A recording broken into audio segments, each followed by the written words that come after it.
Earlier this year, I exposed you guys a little bit to Pascal's triangle and how we can use it to expand polynomials, but here's your official introduction. So remember Pascal's triangle. It's actually being shown by this diagram off to the right, but I always want to review how does Pascal's triangle come into existence. Because on a test, I wouldn't give you this triangle. You have to know how to create it. So notice it starts with this triangle of ones. We have to remember to start with the triangle of ones for Pascal's triangle. From there, notice every row begins and ends with a 1. So I know I'm always going to begin and end with a 1. And the way I'm going to form the numbers that are in the middle are by adding the two previous numbers. So 1 plus 1 is 2. That's where this 2 comes from. 1 plus 1 is 2 goes in here.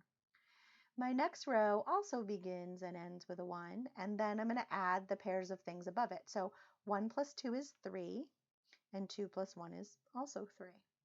My next row begins and ends with a 1. 1 plus 3 is 4. 3 plus 3 is 6. 3 plus 1 is 4 again. We get these symmetrical rows of numbers.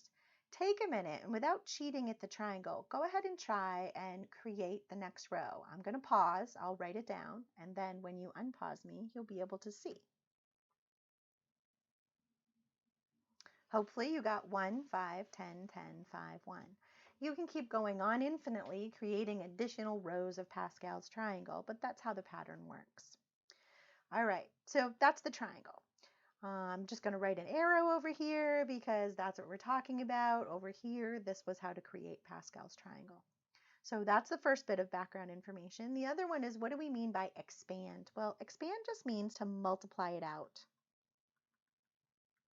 So when we have a polynomial in factored form, if we're asked to expand it, it means we're being asked to write it in standard form. So this typically applies to when we have a binomial in the simplest form, a plus b. And we're multiplying that binomial by itself. So we're raising it to some power that we're going to represent as n. When that happens, it's going to start with something like a to the nth. And there's going to be a whole bunch of terms in the middle, and it's going to end with something like b to the nth. So I just kind of want to remind you what we looked at when we took a peek at this earlier this year. We're going to start with something really simple. If we were to traditionally multiply out x plus y squared, right, that would be x plus y times x plus y. So notice your first term is x times x, or x squared.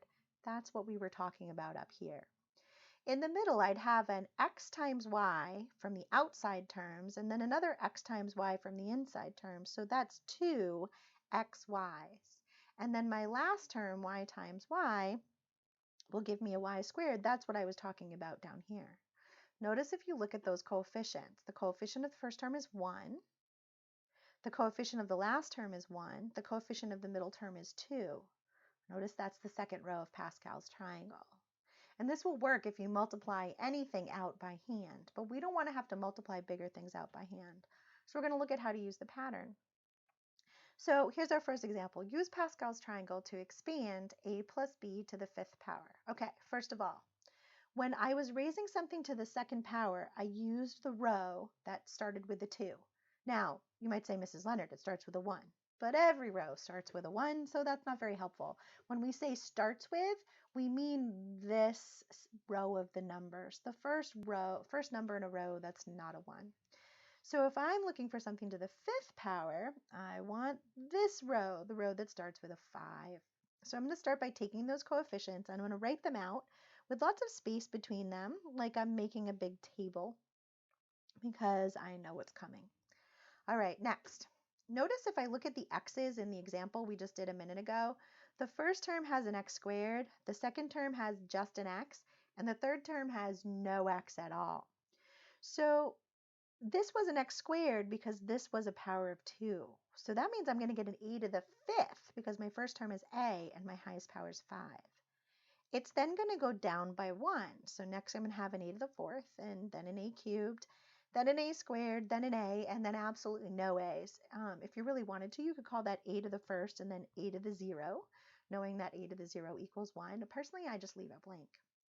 And then we're going to go in reverse, because if we look back at this polynomial that we did as an example a minute ago, we can see that it started with a y squared at the end. The middle term had just a y, and the first term had no y at all. So our second term is a b. So in the last space, I'm going to have that b to the fifth. And then it's going to go down in power as I move towards the front of the problem, ending up with absolutely no b's in the first column. I'm going to multiply down this row to create the actual polynomial. A times a to the fifth is a to the fifth. I think that was 1 times a to the fifth is a to the fifth. My next term is 5 times a to the fourth times b to the fourth. And notice there's no negatives there, so this is a positive value, 5 a to the fourth b. Multiplying the next column of positive numbers, I have 10 a cubed b squared. My next column, also positive, 10 a squared b cubed. My next column, also positive, 5 a b to the fourth, and multiplying down my last column, I get a plus b to the fifth. I'm sure you can see that that was less tedious than multiplying a plus b times a plus b, and then taking that, multiplying it by another a plus b, taking that answer, multiplying by another a plus b, and then taking that answer and multiplying by another a plus b. It's a much quicker way to get to your final answer. Now, that was one of the simplest problems. Let's try one of the more complicated. Notice there's a lot more going on in example 2. See how I have a coefficient on my x? That's the first complication. And then my next complication is that I have a number here instead of a variable. So I'm actually going to be doing powers of a number. And my final complication is this sign in the middle. Notice I have a minus sign instead of a plus sign. So I'm going to start getting something other than addition in my polynomial. All right, let's start with the basics. Remember, the first row comes from Pascal's triangle. I've got a power of 4, so I want to come up here and I want to choose that fourth row, 1, 4, 6, 4, 1. So I'm going to write that out, 1, 4, 6, 4, 1. I don't need Pascal's triangle anymore, but I need to follow my pattern. Remember that first term, 2x, that's being raised to the fourth power. Now, I need to make sure that I actually raise the whole thing to the fourth power. This 2x is going to be raised to the third power. This 2x is going to be raised to the second power. And this 2x is not being raised to any power other than 1, and there's no 2x in the last one. Let's actually simplify this a little bit before we move on and make the third row. If I do 2x times 2x, that's actually 4x squared. So I'm going to replace this with the simplified version. If I look at this second term, 2x times 2x times 2x, well, 2 times 2 times 2 is 8. So that's 8, ooh, that worked out a little weird, 8x cubed. If I look at 2x to the fourth, that's multiplying 2 by itself 4 times, so that's 16x to the fourth. All right, let's do the third row. Remember the negative 3, so this is actually a negative 3 being raised to the fourth power. There wouldn't be a negative 3 in this first term. I would get just a negative 3 in my second term. I'd get negative 3 times negative 3, or positive 9 in my next term. I'd multiply by another negative 3, so I have negative 3 cubed, which is negative 27 in my next column. And finally, a negative 3 to the fourth power, or positive 81